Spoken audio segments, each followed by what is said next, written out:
அடர்ந்த காட்டில் எல்லா குரங்குகளும் சுறுசுறுப்பாக வேலை செய்து கொண்டிருந்தன. ஆனால் பஞ்சு மட்டும் சோம்பேறியாக தூங்கிக் கொண்டிருந்தான். நாளைக்கு பார்க்கலாம் என்று அவன் எப்போதும் சொல்லிவிடுவான். ஒரு நாள் அவனின் சோம்பேறித்தனத்தால் நண்பர்கள் அனைவரும் அவனை விட்டு சென்றனர். அந்த இரவு பெரிய புயல் காட்டை தாக்கியது.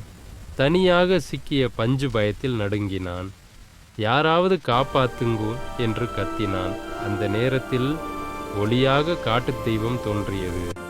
சோம்பேறித்தனம் வாழ்க்கையை அழிக்கும் என்ற தெய்வ குரல் முழங்கியது. தெய்வத்தின் ஒளி பஞ்சுவை பாதுகாப்பாக காப்பாற்றியது. அந்த நிமிடம் பஞ்சு தனது தவறை உணர்ந்தான். அடுத்த நாள் முதல் அவன் சுறுசுறுப்பாக உழைக்க ஆரம்பித்தான். இனி அவன் சோம்பேறி இல்லை. சுறுசுறுப்பு தான் வாழ்க்கையை காப்பாற்றும் என்பதை பஞ்சு உணர்ந்தான். சோம்பேறித்தனம் வாய்ப்பை இழக்கும், சுறுசுறுப்பு வாழ்க்கையை உயர்த்தும்.